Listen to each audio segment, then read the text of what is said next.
자유한국당 강효상 의원이 부메랑을 던진 게 아닌가 싶습니다. 청와대를 질타하려던 의도와 달리 한미 간 외교 기밀 유출에 대한 비판이 지금은 더 우세해진 모양새인데요. 그런가 하면 청와대와 여당은 보고신 양정철 민주연구원장과 서훈 국가정보원장의 만남에 난처해하고 있습니다. 화요일 나이트 포커스 시작합니다. 김근식 경남대 교수, 최영일 시사평론가 나오셨습니다. 안녕하세요. 안녕하세요. 네, 한미 정상 간의 통화 내용 유출 의혹부터 짚어볼까요?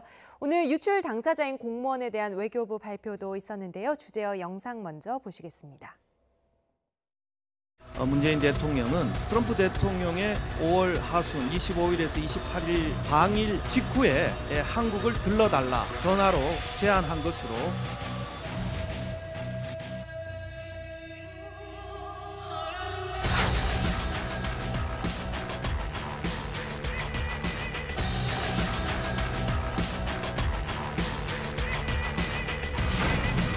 한미 동맹의 강화 차원에서 트럼프 대통령의 방안을 반드시 성사시키기를 기대하고 또 촉구를 합니다.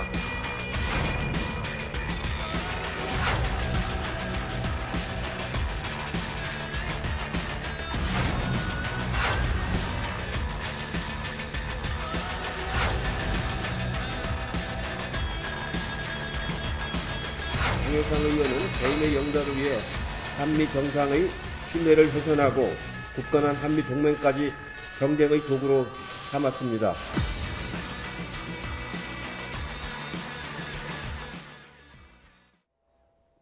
네, 먼저 강효상 의원에게 이 한미 정상 간의 통화 내용을 유출한 사람으로 지목이 된 외교관 K씨.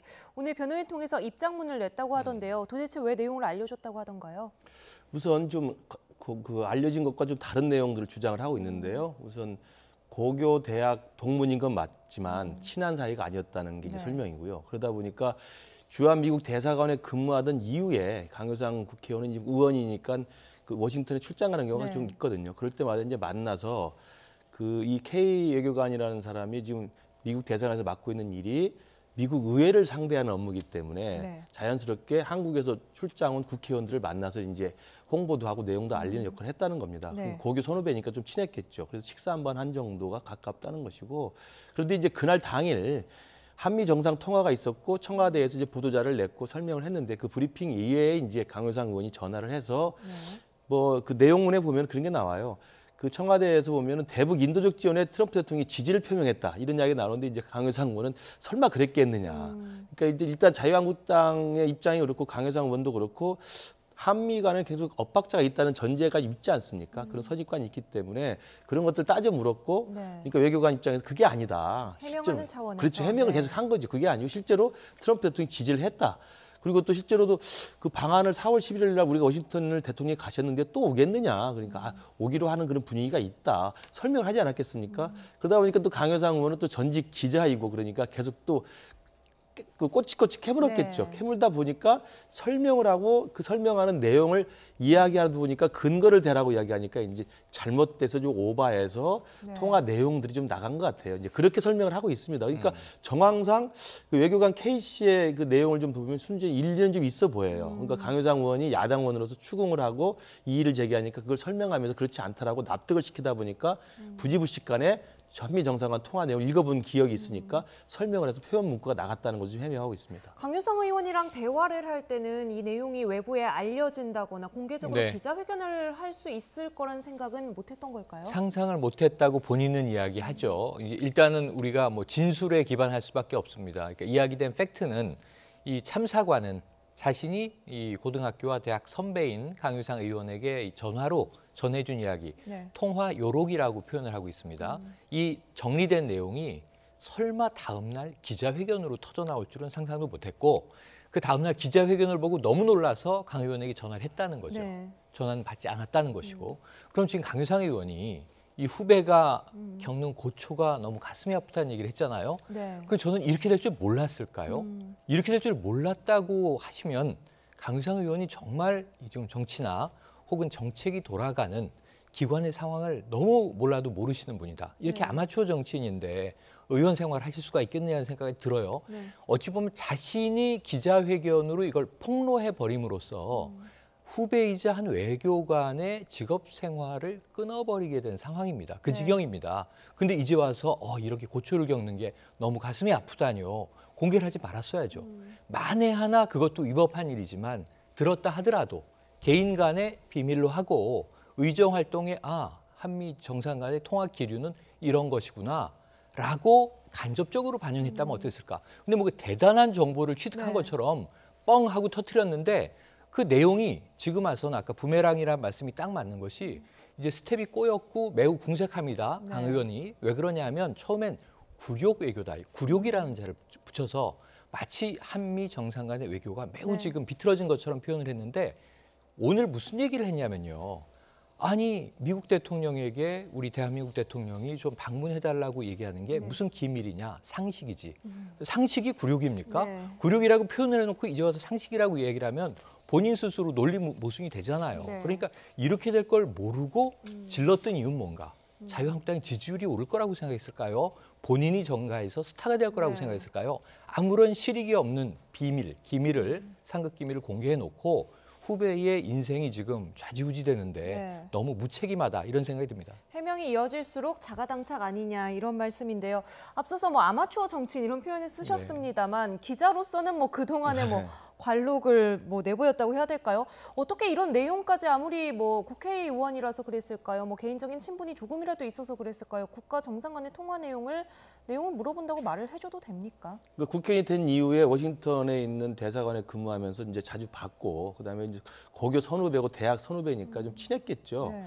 그러나 이제 사실은 전 강효상 의원이 전직 기자 출신이기 때문에 기자로서의 노하우가 있지 않습니까? 네. 저도 기자들의 전화를 받으면 제가 알고 있는 것에 대해서 확인을 하면서 추궁하는 취재를 하잖아요. 네. 그러면 그걸 정확히 내가 소스를 밝히지 않지만 그렇지 않을 겁니다. 사실 이런 분위기입니다라고 설명을 애둘러 설명을 해요. 예. 당연히 그렇지 않겠습니까? 강효상 의원은 아니 어떻게 4월 달에 만났는데 또 한미 정상회담이 또 일본 방문길에 들어오겠습니까라고 네. 이야기를 반문을 하면 알고 있으니까 외교관은 올 수도 있을 겁니다. 뭐 그런 이야기가 있을 수 있지 않았겠습니까라고 설명하지 않았겠어요?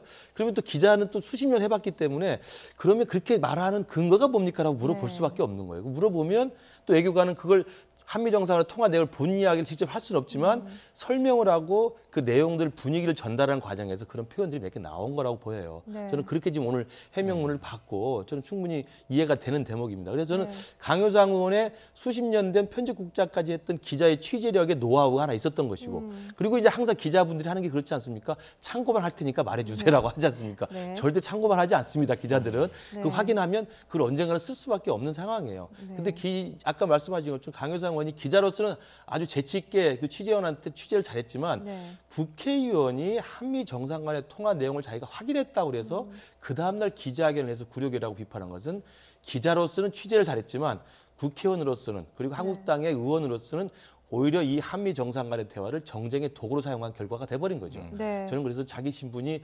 기자였다 아니면 국회의원이다라는 현재의 신분을 좀 망각한 행동이 아니었나 이런 식의 좀 생각이 듭니다. 국가 정상 간의 통화 내용이 뭐 단독이나 특종거리로 그렇죠. 알려질 네. 내용은 아니죠. 이 두 사람의 친분 가지고도 양쪽의 말이 조금 다른 것 같아요. 진실공방입니다. 그러니까 정말 어찌 보면 굉장히 사랑하는 후배가 이런 고초를 자기 때문에 겪게 된 게 너무너무 가슴 아프다는 취지의 이야기를 오늘 했고 이것을 어떻게든 자신이 바로잡겠다라는 이제 표현을 했습니다만 그럼에도 불구하고 사실은 여기에 엮인 이 외교관의 경우에는 전혀 다른 이야기를 하고 있는 거죠. 아까 김 교수님이 잘 설명해 주셨습니다. 30년 동안 친분이 없었다는 네. 거예요. 대학 시절까지는 알고 지냈다는 건 인정. 하지만 친분 없었고 최근에 밥 한 번 먹은 정도다. 네. 자, 그럼 이게 어느 정도 친한 건지 두 사람의 온도차가 큽니다. 이 외교관은 애써 실제로는 친했을 수도 있으나 친하지 않다고 지금 이야기를 하고 있는 것이고 강효상 의원은 상당히 이제 이 절친 후배라고 지금 표현을 하고 있는 것이거든요. 그러고 또 이 절친한 후배라면 이러한 그 국가적 기밀을 정치하는 선배에게 막 줘도 되는 것인가? 언론계에 있는 선배에게 줘도 되는 것인가? 이런 것들을 우리가 좀 이 직업적 윤리의식을 한번 자문하게 되는 시점이 돼요. 네. 우리나라가 너무 흔히 연고주의이기 때문에 학연이나 지연이나 혈연이나 이런 것에 의해서 정말 중요한 정보가 유출되는 경우는 왕왕 있을 수 있다고 봅니다. 네. 하지만 여기서 탈피하기 위해서 이제는 이 블라인드 면접을 하는 시대가 되지 않았습니까? 청와대조차도. 그렇다면 이런 이 나쁜 연고주의에 의해서 공식적인 절차를 훼손하는 과정들은 우리가 바로잡는 것, 이것도 정말 어찌 보면은 우리가 세세한 영역에서의 적폐청산이라는 생각이 들어요. 네. 그런데 그럼에도 불구하고 이러한 학연을 이용해서 정보를 이제 빼내고, 저는 왜 기자회견을 했는지 지금도 이해가 안 갑니다. 이 기자회견이 어떤 실익이 있을 것인가라는 정치적 계산을 했어야 되는데 아까 말씀하신 대로 정쟁의 도구로 역풍을 맞을 것이 너무 확연한 부분들을 네. 기밀을 들어서 아마 이 저널리스트적인 뭔가 이 쾌감이 있었을 수 있습니다. 아, 한껏 내가 찾아냈구나. 하지만 그럼에도 불구하고 그것은 정치적으로는 실익이 없다는 것이 제가 보기엔 명백한데 왜 기자회견을 했는지 안타깝기만 합니다. 일단 강효상 의원은 왜곡된 한미 외교 실상을 국민에게 알린 네. 야당 의원의 당연한 의정 활동이다. 이걸 가지고 기밀로 몰아가는 건 가당치 않다. 또 오늘 이런 식의 페이스북에 글을 남겼는데요. 그렇다면 LC당초 아까 말씀을 하셨지만 왜 기자회견을 열어서 그 주장을 계속 고수하고 있는 이유가 뭘까요? 계속 안팎에서 자가당착이라는 비판이 나오고 있는데요. 그러니까 저는 이제 실제로 한미 정상 간의 통화 내역을 현직 외교관한테 직접 들었기 때문에 뭔가 하나 큰 건을 했다는 생각을 했을 겁니다. 그리고 이제 들어보니 일본을 들리는 길에 잠깐 돌아가는 길이라도 들러주십사라고 제안을 했다는 것이고, 트럼프 의원이 그럼 흥미로운 제안이니까 한번 생각해 보겠다는 이야기를 하니까 강효상 의원의 한미 인식관이라는 게 그동안 대북 정책을 놓고 트럼프 대통령과 문재인 대통령이 좀 엇박자를 많이 냈다. 그리고 우리 대통령은 계속 트럼프 대통령을 만나달라고 요구를 하고 있고 트럼프 대통령은 거기에 대해 조금 불편한 분위기다라는 생각이 좀 인식이 있었던 것 같아요. 그런 것들을 확인해주는 하나의 중요한 소스로 생각을 한 것 같아요. 네네. 그래서 바로 그 다음날 기자회견을 열어서 한미 관계가 굉장히 틈새가 있고 우리 대통령이 막 돌아가는 길에 들려달라고 구걸을 했다는 식으로 네. 이제 비난을 한 거거든요. 근데 이게 왜 안 맞냐면 자유한국당 소속 의원이고, 그리고 강효상 의원이 아까도 그 기자회견 나왔습니다만 트럼프 대통령이 방안을 꼭 성사시켜 주길 바란다. 네. 그리고 미국 대통령이 한국 대통령이 자주 만나는 건 오히려 한국당 쪽에서도 좋아해야 될 일 아니겠습니까? 한미 동맹을 돈독이 하는 거기 때문에. 그런 맥락에서 본다면 자주 만나는 건 칭찬해야 될 일이고 돌아가는 길에 좀 들려달라고 하는 것도 칭찬해야 될 일인데 이걸 구걸 해결하고 프레임을 짜는 것은 스스로 좀 자가당착이라는 생각이 들고요. 만약에 강효상 의원이 정부를 비판하고 싶었다고 한다면 그 통화 내용을 유출해가지고 구로개구라고 말을 할 게 아니라 제 생각이 그거였던 것 같아요.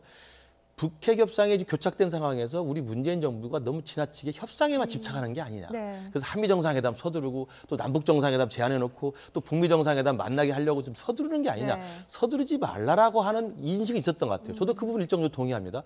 그런데 북미 협상을 너무 서두른다고 하는 인식을 자칫 우리 대통령이 통화해서 부산 대통령한테 구걸해서 빨리 와달라고 한 걸로 오도한 것 같습니다. 네. 그러면서 제가 볼 땐 큰 착각과 오해가 있었던 것 같고 결국은 강효상 의원 스스로도 자유한국당 입장에서 칭찬해야 될 일인데 그런 상황을 계속 비난하는 건 정쟁의 도구로 사용해서 결국은 돌아온 부면하게 되지 않았나 네. 싶습니다.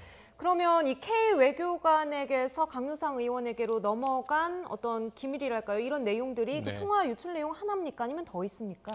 지금 이 외교 당국, 외교부죠. 한 2건 정도 더 있을 것으로 추정하는 것으로 보여집니다. 확증은 아직 안 됐어요. 네네, 그런데 어떤 것들일까요? 그럼에도 불구하고 그 이전에도 한미 관계에서 어찌 보면 정상간이나 혹은 이제 이 외교 라인에서 좀 중요하게 다뤄져야 하는 이야기가 유출됐던 정황이 이번 기자회견 건으로 이 사건이 커지다 보니까 지금 현재 이 조사받고 있는 참사관, 이 상급 외교관의 경우에는 지금까지 이번 건을 포함해서 3건 정도를 유출했던 것 같다라는 이야기가 지금 보도로 전원되고 있거든요. 네네. 그래서 이거 조금 지켜봐야 되는데 여기에 조금 보태서 어제 미일 정상회담 있지 않았습니까? 네. 일본 산케이 신문 등을 포함해서 강효상 의원이 주장한 것과 똑같은 맥락의 이야기를 쓰고 있어요.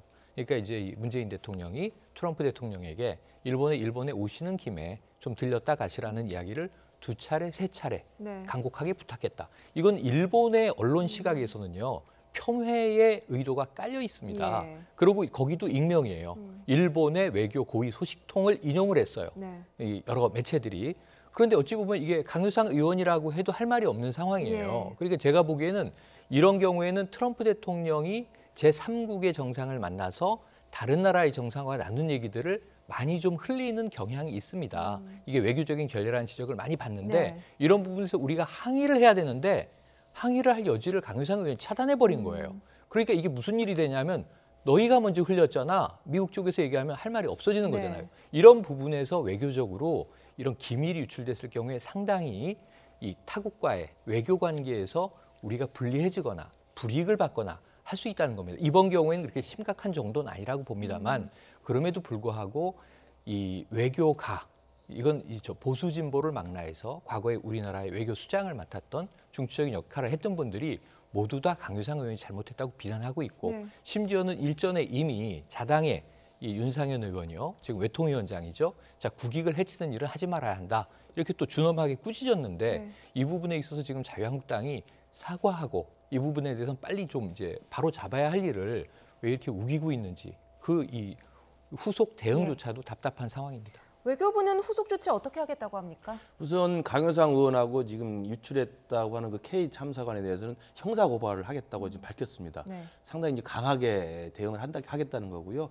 그리고 이제 주한 미국 대사관에서 이 외교관 K 씨한테 복사를 해서 건네준 직원 한 명하고 그다음에 그 직무 관리를 태만히 했다는 의미에서 상사 한 명 공사급이라고 알려져 있는데요. 네. 이 두 명도 추가적으로 징계를 검토하고 있다는 것이고요. 구체적으로 절차를 밟아가지고 징계 심사위원회를 좀 열 수 있을 거라고 봅니다. 그래서 아마 중징계를 지금 예상하고 있는데 네. 중징계는 정직이나 해임이나 파면 등등을 아마 얘기를 하는 것 같은데 외교관으로서 굉장히 치명적인 징계죠. 만약에 그걸 받게 된다면. 그렇게 해서 아마 외교부 내부에서는 중징계를 좀 논의를 할 것이고 그다음에 사법적인 형사고발을 해서 외교 기밀 누설죄로 해가지고 강효상 의원과 K 외교관에 대해서 지금 강한 대응을 하고 있고 오늘 민주당 이해찬 대표도 참석을 했고 네. 원혜영 외교자문회 의장도 참석을 해서 1차관이 가가지고 그런 강한 입장들을 지금 제시를 했기 때문에 네. 물론 저는 그것도 강효상 의원에 대해서 형사고발하는 것이 바람직한 것이 좀 의견이 있습니다만 어쨌든 외교관 K씨에 대해서는 처벌은 저는 어쩔 수 없는 것 같고요. 강효상 의원이 지금이라도 자기의 과도한 이 통화 내역 유출이라는 것이 국익을 해쳤고 그리고 오히려 자유한국당이 지향하는 보수 중심의 한미동맹에 누를 끼쳤다는 걸 인정을 하고 저는 네. 깔끔하게 정리를 하는 게 저는 낫다고 생각을 합니다. 그리고 자유한국당 지도부 내에서도 지금 계속 이걸 옹호하고 있는데 저는 옹호하는 것 자체가 자유한국당한테 전혀 득이 되지 않는다고 생각해요. 네. 강효상 의원 개인의 어떤 잘못된 부적절한 행동으로 좀 분리를 해서 정리를 해주는 게 필요하다고 보고요. 그리고 이제 강효상 의원을 과연 현직 의원인데 고발하는 것이 적절한 것인가 이것을 또 차후에 좀 지켜봐야 될 것 같습니다. 네. 조금 전에 김근식 교수님께서 오늘 있었던 외교안보통일자문회의 여당이 주최한 이 회의 내용을 말씀을 해주셔서요. 여기서 나온 이해찬 민주당 대표의 말을 한번 들어보고 이야기 이어가도록 하죠.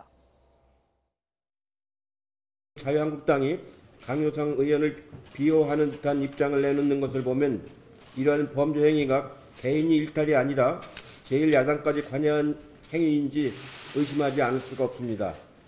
국익을 수호해야 할 외교관을 이용해서 국가 기밀을 탐지하고 이를 왜곡해서 정부에 대한 무분별한 비방에 활용하는 행위는 반드시 뿌리 뽑아야 하겠습니다. 네, 일단 이 사태 바라보는 당정 간의 공감대는 확실히 형성이 된 것 같아요. 당정 간의 공감대는 형성돼 있고 이건 뭐 외교부든 청와대든 혹은 뭐 민주당이든 입장은 명확한 것 같습니다. 네. 그래서 결국은 그런데 이 외교관을 처벌하기 위해서 이 외교부 내부의 징계뿐만 아니라 결국은 법적인 어떤 처벌까지도 지금 가는 상황이지 않습니까? 왜냐하면 위법하다 하면 법을 어긴 거잖아요. 네. 거기에 대해서는 경하든 중하든 이제 처벌이 내려지게 되는데 그러면 이 유출을 유도한 강효상 의원만 고발을 안 하기도 또 쉽지 않잖아요. 네. 그러면 정치인은 다 면책된다는 얘기지 않습니까? 그게 지금 자유한국당의 주장 아닙니까? 면책 특권이 있다. 공익제보다. 그럼 공익제보를 한 사람은 왜 처벌을 합니까? 네. 공익제보를 한 사람은 처벌하는데 공익제보를 유도했거나 받은 사람은 그것을 공표한 사람은 처벌하지 않는다. 이것도 법적 형평성이 맞지 않는 예. 거죠. 그래서 그것은 지금 뭐 당정청의 입장은 뚜렷한 것 같아요. 어쩔 수 없이 이제 사법적 판단에 맡기는 단계로 넘어가는데 지금 이해찬 대표가 이 긴급 오늘 대책회의를 하면서 물론 이 강효상 의원 문제도 있었지만 사실은 굉장히 중요한 문제를 그러니까 자유한국당이 조직적으로 이것을 옹호하고 있는 것은 네. 강효상 의원의 개인적인 어떤 위법 행위가 아니라 당이 조직적으로 한 것이냐 자유한국당 입장을 밝혀라 이것도 있지만 사실은 지난 주말에 끝난 이 황교안 대표의 민생대장정에서 23일에 군부대 방문해서 굉장히 부적절한 얘기를 황 대표가 했어요. 예. 그 문제가 군은 정부와 입장이 좀 달라야 하지 않느냐. 이 국방부 관계자가 거기에 대해서 답변하려고 하는데 말을 막았습니다. 예. 입장을 알겠다. 아무 말도 안 했는데. 그래서 주말에 부랴부랴 국방부가 입장문을 따로 냈어요. 예. 그 부분에 대해서.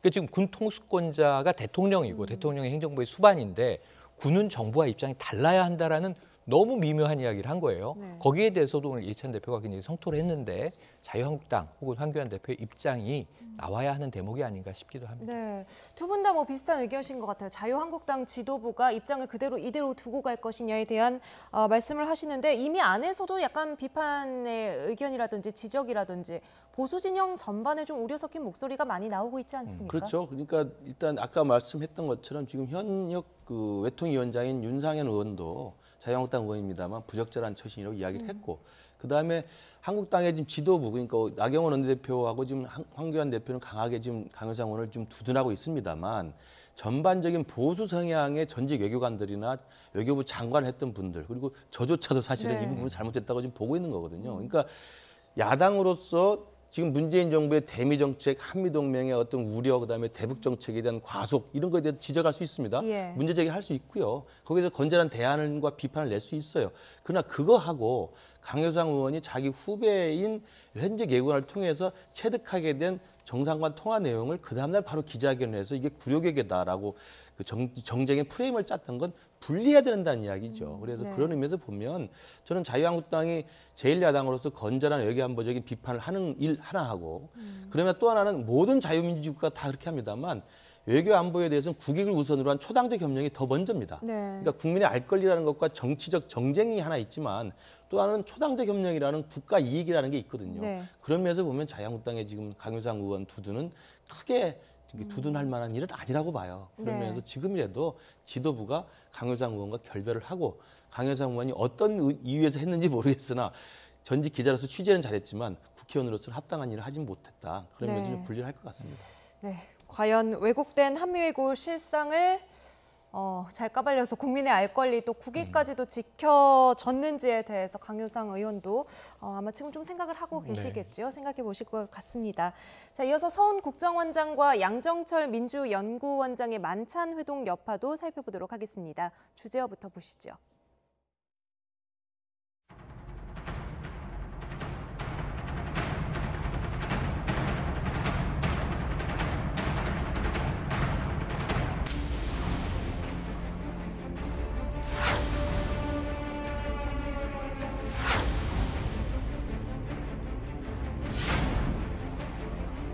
왜냐하면 제가 정보위원장 취임하고 지금까지 단 1분도 독대한 적이 없습니다. 지난 하노이 회담을 하는 당일날 제가 좀 급히 제안을 할 아이디어가 있어서 전화번호를 달라 5번이나 요청을 했는데 아무나 국정원장에게 얘기할 수 있는 사람이 아니다. 이렇게 주장을 하면서 5번을 다 거절하고, 아무리 사적인 만남이라 하더라도 지금은 만나서는 안 될 때입니다. 국내 정치에 관여할 수 없도록 규정되어 있고, 국정원법 위반 여지가 있기 때문에 저희가 이 부분에 대해서는 고발장을 제출할 예정이라는 말씀을 드립니다. 모양 나오는 데서 가끔 속담이 있듯이 아무리 사적인 모임이라도 뭐하러 이 시점에서 만났지, 이런 느낌이 좀 있습니다.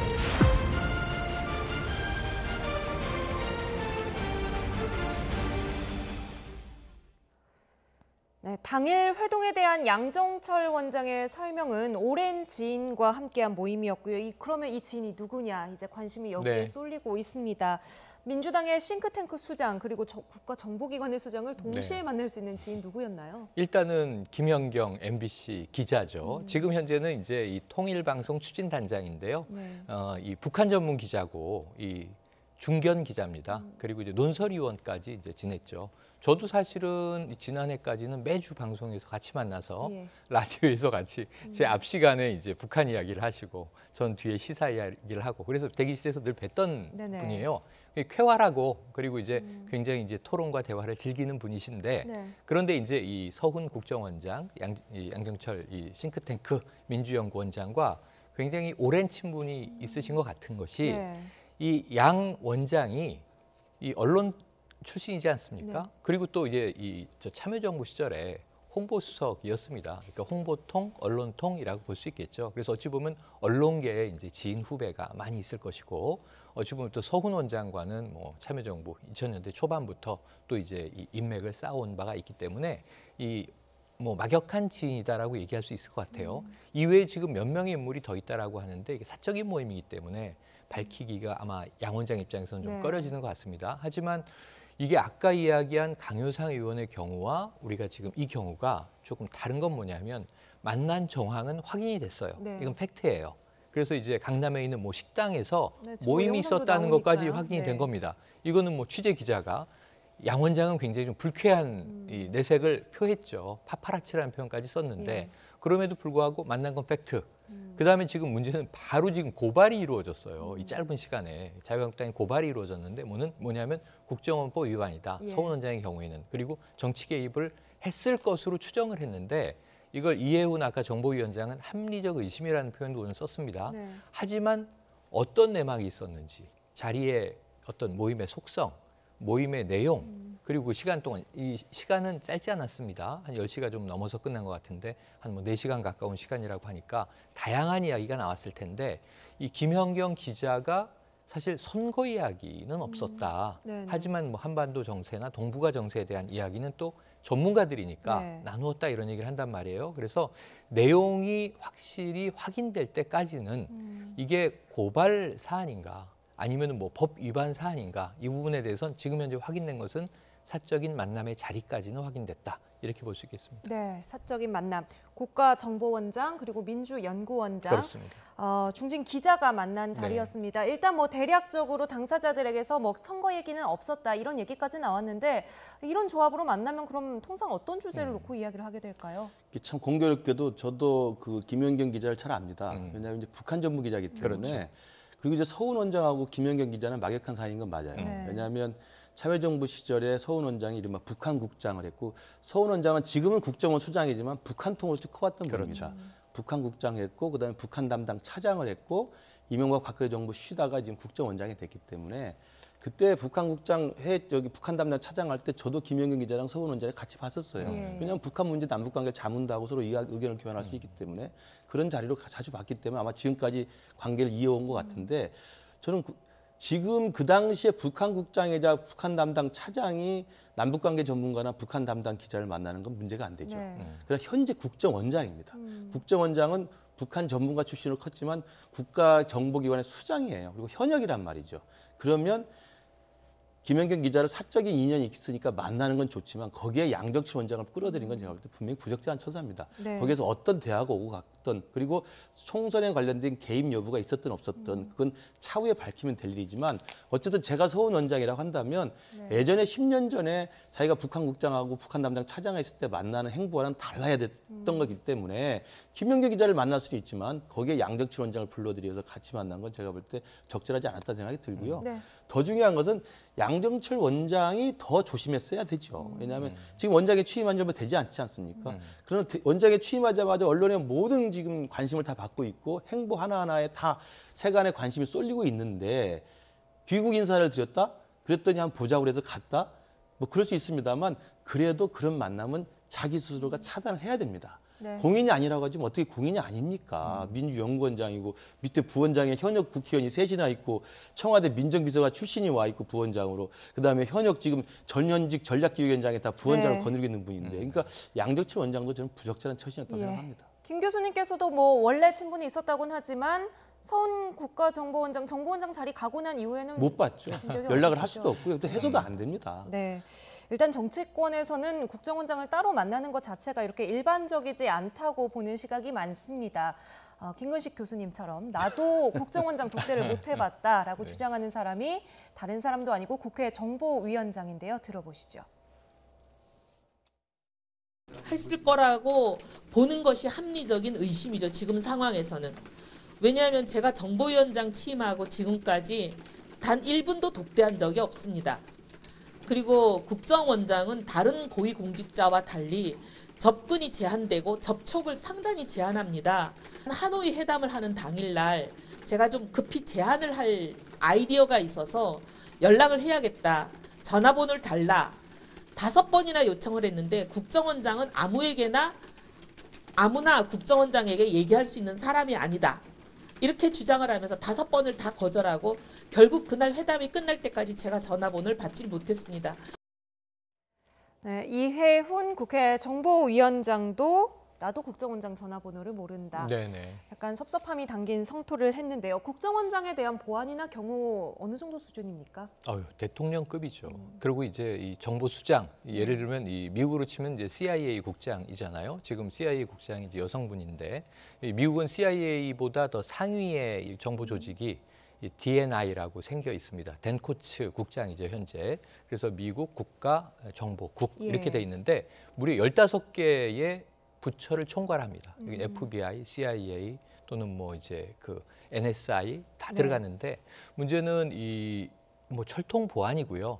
아까 근데 한 가지 조금 제가 오해 여지가 있는 것은 이해훈 정보위원장의 저 좀 화가 난 저 성토는 일리가 있어요. 분명히 맞아요. 그런데 독대 못합니다. 국정원장 독대는 과거에 대통령이 주기적으로 했는데 이게 정치 개입의 여지가 있다 그래서 민주정부 이후에는 사실은 국정원장은 대통령도 독재하지 않는 것을 천명을 하고 지켜나가죠. 그래서 임기 내내 정말 나는 과거엔 중앙정보부장, 그 이후에 국가안전기획부장, 현재는 국가정보원장을 대통령이 독대하지 않는 게 원칙이에요. 문재인 대통령도 그 원칙을 세우셨고. 문재인 대통령도 독대를 할 수 없는데 문재인 대통령이 이제 측근으로 분류되는 인사가 따로 만났으니까 지금 문제가 되는 거 아닙니까? 문제가 되는데 여기서 독대라는 표현은 맞지 않다는 거죠. 그러니까 이해훈 위원장이 나도 독대 못했는데 1분도 독대 못했는데 지금 서훈 원장을 이 양경철 그 민주연구원장이 독대한 건 아니잖아요. 모임에서 합류한 거죠. 그래서 예를 들면 이해훈 그럼 의원이 서훈 국가정보원장을 한 번도 뵌 적이 없느냐. 행사에서 보죠. 공식적인 자리에서. 혹은 정보위원회에 불러서 서로 질의응답을 합니다. 그런 사이입니다. 다만 독대를 못했다는 거예요. 그럼 양 원장이 독대했다면 전 이거 큰일 날 일이라고 봅니다. 문제는 그런데 이 아까 아닙니다. 김연경 기자 얘기가 양 원장을 불렀는데 만나기로 했는데 따로 둘이 만나기는 부담스러웠던 것 같다. 그래서 원래 다 친한 사람들끼리의 모임에 굳이 양 원장을 부른 것으로 추정을 했어요. 그래서 이것은 이 서 원장도 상당히 이 둘이 만나는 것에 대해서는 조심하고 있고 본인도 알고 있다. 그래서 이 정도로 좀 과거에 20년 지기 친구들끼리 저녁 먹고 술 한잔 하는 자리에서 그냥 옛날 얘기 회고담 하는데 함께 부르면 증인도 있고 무슨 이야기를 나눴는지 문제가 없지 않을까 정도로 해석을 했을 것 같아요. 근데 문제는 이것도 야당이 저렇게 들고 일어나서 성토하면 충분히 문제거리는 될 수 있는 사안이라고 봅니다. 네, 자유한국당 지도부는 지금 선거 개입 이야기까지 전면에 내세우고 있는데요. 나경원 원내대표 말 들어보고 오겠습니다. 국정원법 위반 여지가 있기 때문에 저희가 이 부분에 대해서는 고발장을 제출할 예정이라는 말씀을 드립니다. 뭐 당 차원에서 부르는 방법도 있고 국회 여러 가지 방법으로 부를 수 있기 때문에 그 서훈 국정원장을 부르는 것은 다양한 방법을 통해서 하겠다는 말씀을 드리겠습니다. 오늘 한국당에서 뭐 국정원 항의 방문도 하고 검찰 고발도 하고요. 어떤 내용들을 특히 문제 삼고 있습니까? 그래서 국정원법에 국정원장은 정치적 중립을 지키게 돼 있고요. 선거나 정치 행위나 특정 지지를 해서는 안 되는 걸로 딱 규정이 돼 있습니다. 그리고 또 실제로 우리 국민들이 지금 국정원에 대해서 정치 개입에서는 흑역사가 있잖아요. 그러니까 이명박 정부 당시 박근혜 대통령 2012년 대선 때 국정원 댓글 사건이 얼마나 큰 후폭풍을 가져왔습니까? 또 그 뒤로도 국정원 특활부터 시작해가지고 이명박 박근혜 정부의 지금 문재인 정부가 출범해서 적폐청산했던 가장 큰 타겟이 됐던 데가 국정원입니다. 그리고 지금도 전직 국정원장이 감옥에 있습니다. 그 정도로 국정원은 정치에 민감한 조직이었거든요. 그렇기 때문에 문재인 대통령이 출범하자마자 가장 크게 업적으로 내걸었던 게 국정원을 정치 개입에서부터 완전히 끝을 내겠다. 완전히 분리하겠다는 이야기를 했고 실제로 서훈 원장 취임 이후에 이른바 국내 정치 정보를 입수하는 아이오라는 조직을 다 폐기를 했어요. 그리고 이거 굉장히 큰 수술 개혁 조치였거든요. 그리고 국내 정보는 절대 입수하지 않는 걸로 돼 있단 말입니다. 그렇기 때문에 만약에 현직 국가정보기관의 수장인 국정원장이 여당의 또 대통령의 남자라고 불리는 여당의 싱크탱크 원장을 만난 그 자체만으로도 일단 국정원이 정치에 개입하는 게 아니냐라는 오해를 사기에는 합리적인 정황이 생겨버린 겁니다. 물론 지금 김연경 단장이 나타나서 그렇지 않았다. 그리고 제가 봐도 3명이 모인 자리이기 때문에 그렇게 깊숙한 정치 개입 이야기를 할 수는 없었을 걸로 보여요. 제가 아는 그분들이기 때문에. 그래서 그 문제는 아니지만 어찌됐든 누가 봐도 의심을 살 만한 행동을 해버린 거죠. 저는 그래서 아까 서훈 원장의 부적절한 처신 말씀을 드렸고 특히나 양정철 원장 같은 경우는 원장으로 취임한 다음부터도 계속 병참기지 이야기 하는 것부터 시작해서 인재영입까지 이야기했다가 이해찬 대표한테 또 싫은 소리도 듣고 그러지 않습니까? 그다음에 또 민주연구원자 취임해가지고 문인상 국회의장을 또 만나서 독대한 것까지 또 언론에 또 나와가지고 또 굉장히 또 이례적인 눈총을 좀 사고 그랬어요. 그러니까 저는 양정철 원장 내부에 대해서도 아마 민주당 안에서도 언젠간 이런 일이 터질 줄 알았다는 분위기가 있습니다. 네. 왜냐하면 취임 이후에 워낙 행동이 좀 튀는 행동도 있었던 것 같거든요. 그러면 자기 스스로가 대통령을 보호하기 위해서 2년 동안 유랑생활 했던 사람 아닙니까? 그러면 대통령을 위해서 총선 승리해서 왔다고 한다면 대통령이 누가 안 되도록 더욱더 처신을 신중히 했어야 되는 겁니다. 저는 그러면서 입이 10개라도 저는 양정철 원장 할 말이 없을 거라고 생각합니다. 저는 또 궁금한 게 사실 이 취재진이 쫓은 게 네. 서훈 국정원장이 아니라 아니죠. 양정철 네네. 민주원장이었잖아요. 그러니까 왜 쫓았을까? 누가 왜? 그러니까 지금 말씀하신 대로 이 그야말로 혹시 문 대통령의 복심으로 불리는 이 양 원장이 그동안은 야인이었고 이제는 본인 공인이 아니라고 하자면 공인 맞습니다. 집권 여당의 싱크탱크의 수장이거든요. 그럼 공인으로 봐야죠. 그래서 이 처우라든가 여러 가지 문제에서 그렇게 이야기할 수는 있지만 사실은 그 전임은 우리 김민석 민주연구원장이었거든요. 그런데 특별한 대외 활동이 없었어요. 근데 이제는 또 총선 시기로 접어드는 전초전이기 때문에 더 그 자리가 이제 중요해질 수가 있는데 그런 면에서는 이제 언론에서도 양 원장의 행보를 좀 추적해 보면 결국은 여당 내에 총선 전략이나 총선 준비의 포석들을 확인할 수 있지 않을까 그랬는데 정말 어찌 보면 그물을 치고 언론이 기다리고 있는데 대어가 걸린 셈이에요. 이 언론 입장에서는. 그래서 처음에는 민감용 경찰청장 아니야? 왜 경찰청장을 만나지? 이렇게 추정을 했다는 거예요. 왜냐하면 이제 머리색만 봤는데 은발이니까. 혹시 또 조응천 의원 닮았는데 뭐 이럴 수도 있었을 거예요. 누굴 만나는 자리인지는 모르고 계속 양 원장 맞습니다. 뒤를 조금 그런데 밟고 있었던 서훈 거네요. 국정원장이니까 아까 기자들의 목소리에도 뭔가 상당히 기대감이 이제 깃들어 있는 뭔가 아까 사실은 강유상 의원 얘기가 비슷한 게 한 건 했다 이런 느낌이 아니었을까 싶어요. 그런데 이제 내용 자체는 아직은 모호합니다만 저는 김 교수님 말씀에 동의합니다. 뭐냐면은 이 양 원장의 지금 처신이 조금 오해의 소지를 충분히 불러일으킬 만한 여지를 만들었다. 그런데 이제 또 황교안 대표는 이런 말씀 아까 하셨잖아요. 처음에. 절대로 만나면 안 된다. 왜 지금이냐 하필이면. 근데 이게 총선 목전이면은 저 얘기가 상당히 국민들에게 반향이 있을 수 있는데 지금 국민들의 입장에선 총선이 멀어요. 정치권은 오직 총선만 보고 지금 남은 1년을 올인하고 있는 상황이니까 국회 정상화도 안 되고 있는데 그러니까 사실은 저게 좀 개인적인 회포를 푸는 모임이었다면 저는 좀 짠한 마음은 있어요. 그럼에도 불구하고 오해 여지가 있다는 것은 다르게 해석될 수 있기 때문에 조심해야 되는데 다만 저는 여기서 야당의 주장은 좀 무리하다. 그러니까 분명히 선거 얘기를 했을 거야. 그러니까 고발하고 조사해서 이것은 뭐 구속해야 돼. 지금 이런 얘기를 하거든요. 뭐 지금 국회 정보위 개최하자고 요구를 하고 있는데. 이 지금은 국정원이 아까 말씀하신 대로 개혁돼서 많이 바뀌었지만 안가가 제일 많은 곳이 국정원이었던 곳입니다. 심지어 고문실까지 포함해서요. 과거 정권에서는요. 그런데 지금 이 국정원장이 이 싱크탱크, 집권 여당의 싱크탱크의 수장을 만나서 선거 얘기를 하는데 강남의 식당에서 만난다? 이건 말이 안 되는 얘기입니다. 네. 더불어민주당도 말씀하신 것처럼 두 사람이 공개된 장소에서 만났으니까 부적절한 대화나 의도는 없었을 것이다. 좀 이렇게 보호막을 치고 있는데요. 하지만 내부의 우려도 미묘하게 감지는 됩니다. 잠시 들어보시죠.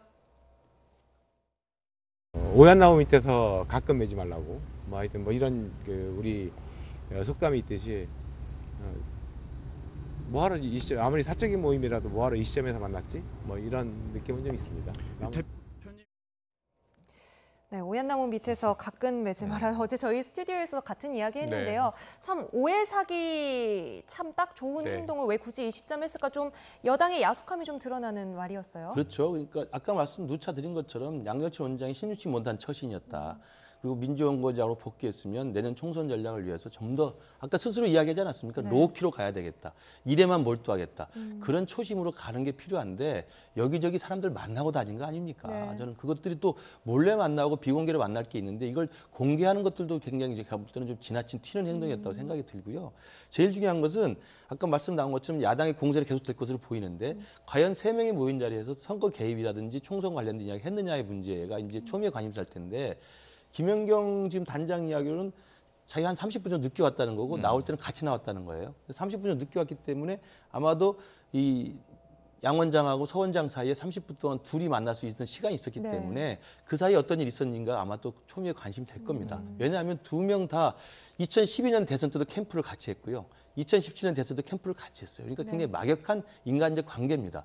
그러다 보니까 둘이 앉아서 할 수 있는 이야기가 굉장히 다양할 거라고 저는 봐요. 제가 생각해도 그런 게 하나 있어서 그게 좀 관심거리가 될 것 같고 두 번째는 서훈 원장도 제가 부적절하다고 계속 말씀드리는 게 지난해 9월에 남북 정상회담 하고 나서 서훈 원장이 일본에 특사로 가가지고 일본에 설명하러 갑니다.